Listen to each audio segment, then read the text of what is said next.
Stop right there. Hands where I can see them. What's the problem? I'm just locking my door. You're under arrest. We got a report of someone breaking into this building. Breaking in? I live here. FBI, Special Agent Davis.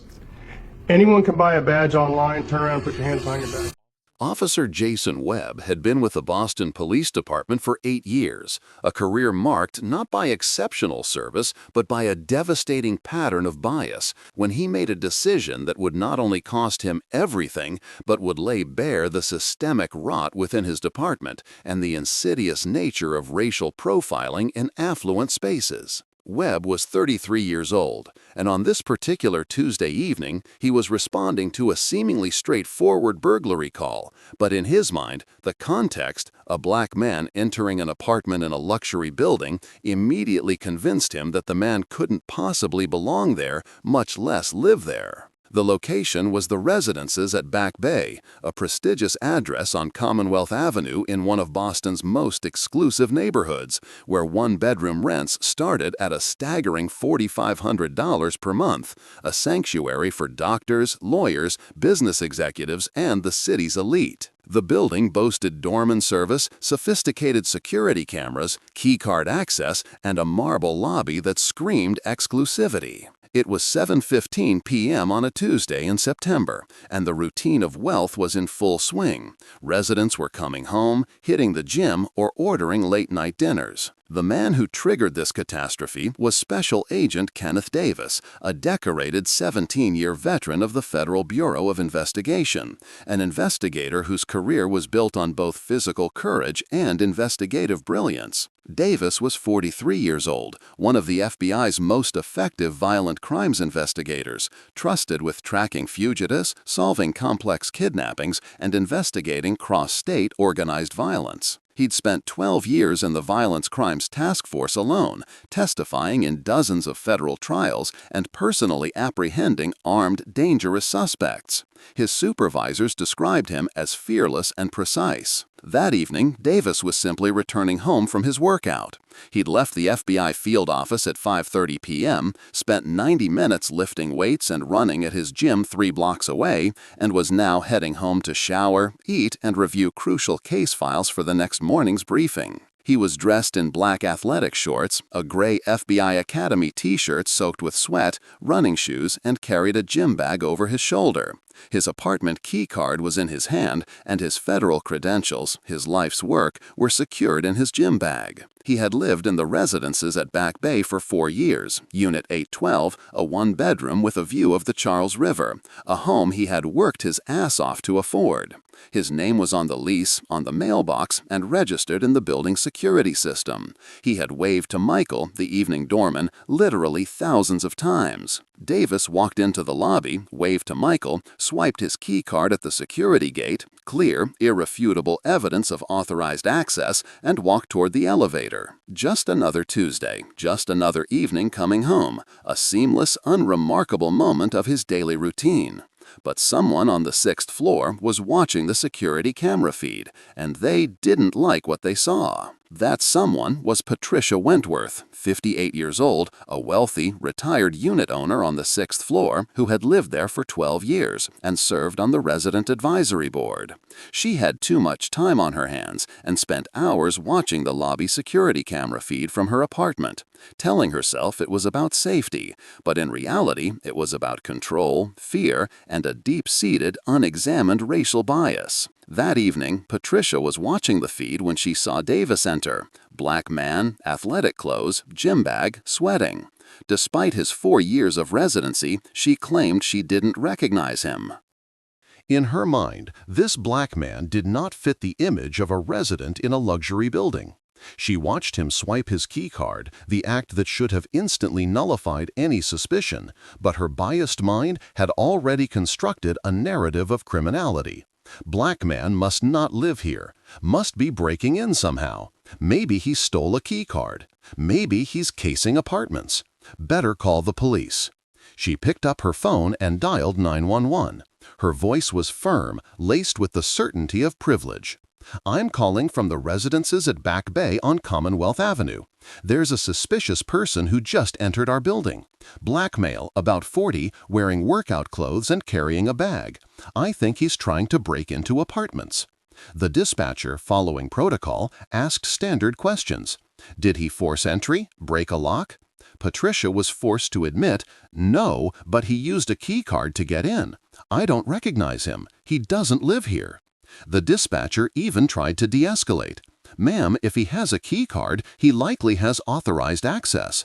But Patricia's conviction was absolute. I've lived here 12 years. I know who belongs and who doesn't.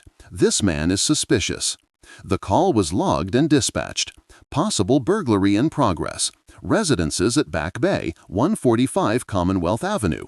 Black male, approximately 40, athletic clothing, carrying bag, reported as suspicious person by resident. Officer Jason Webb, 6 blocks away, heard the call, and his mind immediately constructed the narrative he always sought.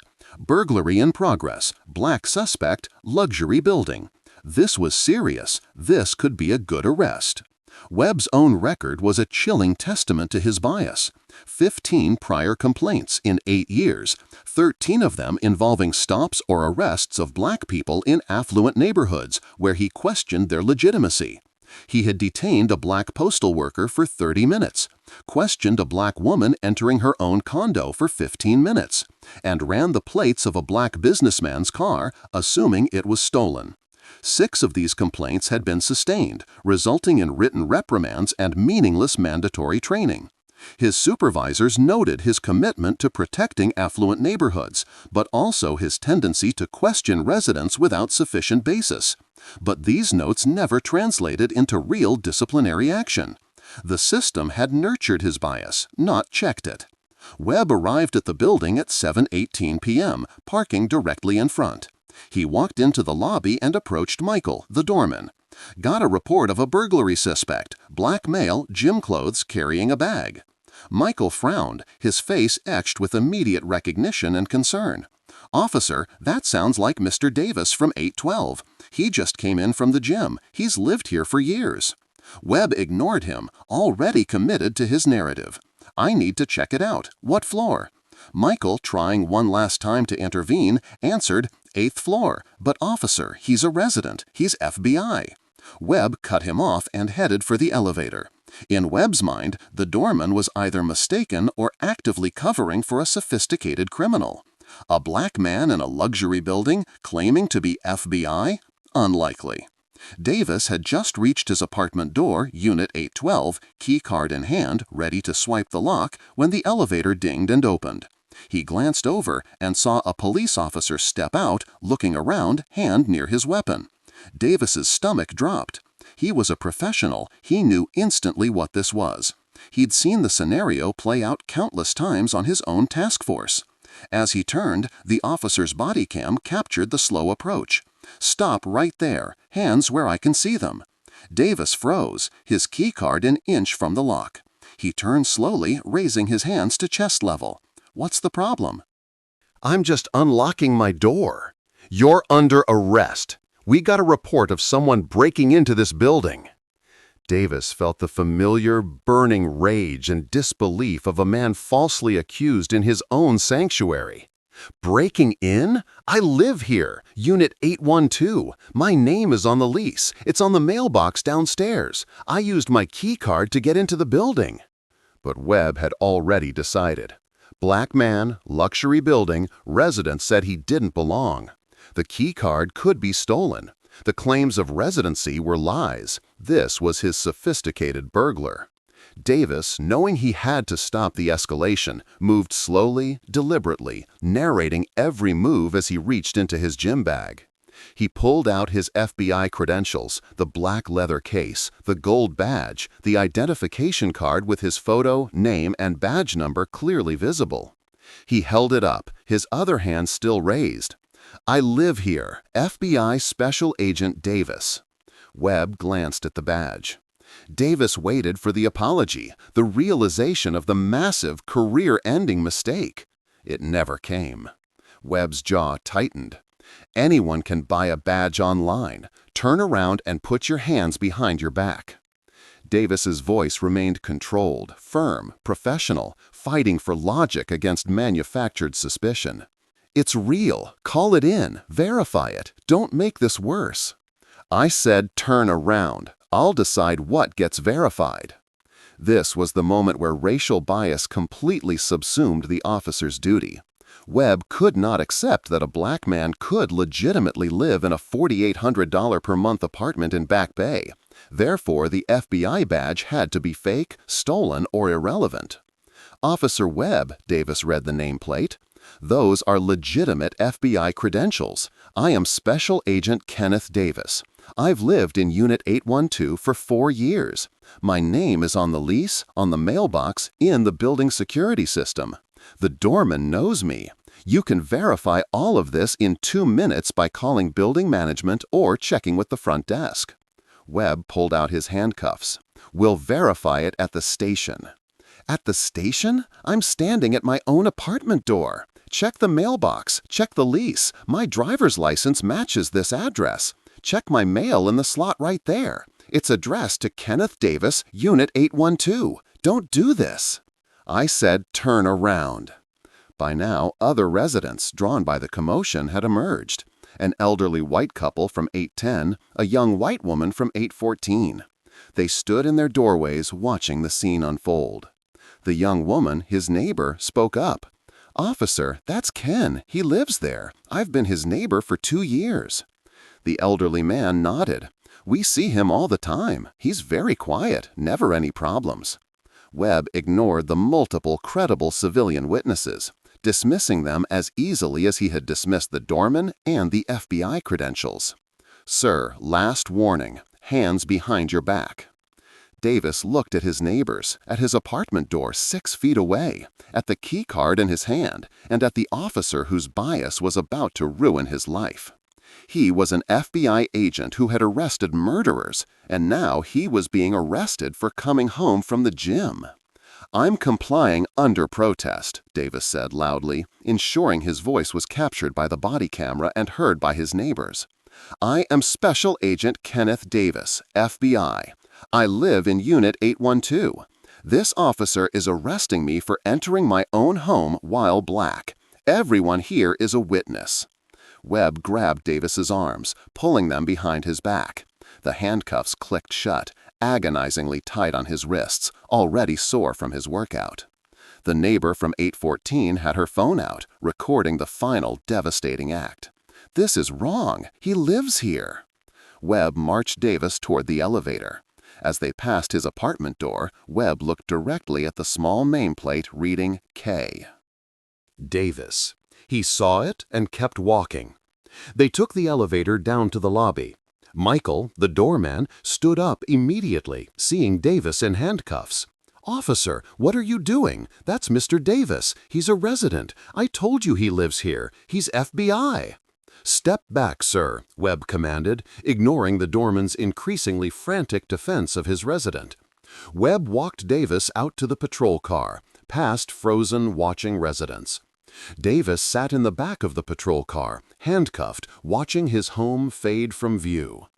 The drive to the station took 16 minutes, a time Davis spent mentally documenting every detail: times, statements, witnesses, the nameplate, the key card, the mailbox, all of it ignored.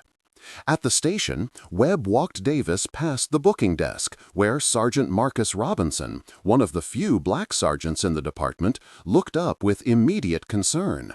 "Webb, what do you have?" "Burglary suspect. Caught him trying to enter apartments at the residences at Back Bay." Robinson stood up slowly. "Trying to enter apartments?" He was at an apartment door with a key card. Robinson's eyes narrowed, looking from the cuff-marked rests to Webb. "Did you verify whether he lived there?" "The resident who called said he didn't belong." "That's not what I asked. Did you verify?" Davis, seeing an ally, spoke clearly. "Sergeant Robinson, I am Special Agent Kenneth Davis, FBI, Violent Crimes Task Force, Boston Field Office. I live at the residences at Back Bay, Unit 812. I've lived there for 4 years. Officer Webb arrested me in my own hallway after the doorman and my neighbors vouched for me. He ignored my badge, my key card, and all attempts at verification. Robinson's face went hard. He showed you identification? Webb pulled the FBI credentials from his pocket. Claims to be FBI. Robinson took the credentials and, with 20 years of experience working alongside federal agents, instantly knew they were legitimate. Webb, these are legitimate. Could be fake. They're not fake. Robinson asked Davis for his badge number and his supervisor's name, which Davis recited perfectly. Robinson picked up the phone and called the FBI. Confirmation came back in 90 seconds. Special Agent Kenneth Davis, active duty, Violent Crimes Task Force, 17 years of service. Home address confirmed at the residences at Back Bay, Unit 812. Robinson called building management. They confirmed Davis was a 4-year resident, current on rent, authorized keycard access. Robinson hung up and turned to Webb, his voice cold with fury. You arrested an FBI agent in his own home after his neighbors vouched for him? After the doorman told you he lived there? You didn't verify residency. You didn't check the mailbox. You didn't ask building management. You just saw a black man and decided he didn't belong. Robinson unlocked the handcuffs himself. Agent Davis, I am deeply sorry. This is inexcusable. Davis rubbed his bruised wrists. I need the body camera footage. I need the 911 call recording. I need witness statements. I need to speak with Internal Affairs immediately. And I want to know who made that 911 call. A captain, Catherine Walsh, a 25-year veteran who had fought against profiling for years. Agent Davis, I'm Captain Walsh. What happened tonight should never have happened. Captain, Davis's voice was hard. I pay almost $5,000 a month in rent. My name is everywhere. And I was arrested in my own hallway because some racist resident decided I looked suspicious, and Officer Webb decided she was right without checking a single fact. Walsh turned to Webb. Badge and weapon. Administrative leave. Now. Webb finally understood the catastrophic scale of his failure. Within 4 hours, the videos went viral. The neighbor's hallway footage, other residents' lobby footage, the doorman's social media post, it exploded onto the national stage. FBI agent arrested in his own apartment building hallway. Black federal agent handcuffed at his door after showing badge. Officer says anyone can buy a badge online. The outrage was explosive. The FBI filed a formal statement. The NAACP demanded accountability. The Department of Justice opened a civil rights investigation. The residences at Back Bay issued an apology and began an investigation into the 911 caller. The ensuing lawsuit named Officer Jason Webb, the Boston Police Department, Patricia Wentworth, the resident who called 911, and the residences at Back Bay. The claims were devastating: unlawful arrest, false imprisonment, racial profiling, violation of federal civil rights, failure to verify basic facts, and failure to train and supervise officers with documented discriminatory patterns. The evidence was overwhelming: body camera footage, civilian videos, keycard logs, lease agreements, witness testimony, completely, utterly indefensible. The city settled within 11 months for $7.4 million. The building's insurance paid an additional $800,000 for allowing the false, racially motivated 911 call to proceed without verification. Officer Jason Webb was terminated 9 weeks later. His termination letter explicitly cited his pattern of discriminatory policing documented across 15 complaints, his refusal to verify residency, and the false arrest of a federal agent in his own home. Webb's name was entered into the National Decertification Index. His career was over at 33. Patricia Wentworth was identified as the caller and faced severe financial and social consequences. Effectively forced out of the residences at Back Bay, her reputation destroyed. Special Agent Davis, testifying at city council hearings, became the voice of the violation. I'm an FBI agent with 17 years of service. I was arrested, handcuffed in my own hallway because a racist neighbor decided I didn't look like I belonged, and Officer Webb agreed with her. If this can happen to me in my own home, with my FBI badge, with my neighbors defending me, what happens to every other black person who gets profiled in their own building, who don't have federal credentials? He hammered home the systemic failure. This isn't about one officer or one racist resident. This is about a system that documented 15 complaints, 15, and did nothing until Webb arrested someone who could fight back. The Boston Police Department faced brutal scrutiny. 15 complaints in 8 years, 13 involving black individuals, 6 sustained. The internal review found systemic rot. Complaints were tracked individually but never analyzed for patterns. Sustained complaints resulted in written reprimands that changed nothing. Supervisors noted concerns but took no action to remove problematic officers. The DOJ civil rights investigation confirmed these findings, leading to sweeping reforms. Automatic desk duty for any officer with 3 or more sustained discrimination complaints. Immediate termination for officers with 5 or more discrimination complaints, regardless of sustained status. Mandatory verification of all federal credentials and required consultation with building management before any arrest in residential properties. This was not just a wrongful arrest. This was proof that for black people, even the sanctuary of your own home is not safe from racism. Davis had every credential, every proof of residency, yet none of it mattered because Patricia Wentworth saw a black man and called 911, and Officer Webb saw a black man and decided the white collar must be right. The Boston Police Department faced brutal scrutiny. 15 complaints in 8 years, 13 involving black individuals, 6 sustained. The internal review found systemic rot. Complaints were tracked individually but never analyzed for patterns. Sustained complaints resulted in written reprimands that changed nothing. Supervisors noted concerns but took no action to remove problematic officers. The DOJ civil rights investigation confirmed these findings, leading to sweeping reforms. Automatic desk duty for any officer with 3 or more sustained discrimination complaints. Immediate termination for officers with 5 or more discrimination complaints, regardless of sustained status. Mandatory verification of all federal credentials and required consultation with building management before any arrest in residential properties. This was not just a wrongful arrest. This was proof that for black people, even the sanctuary of your own home is not safe from racism. Davis had every credential, every proof of residency, yet none of it mattered because Patricia Wentworth saw a black man and called 911, and Officer Webb saw a black man and decided the white collar must be right.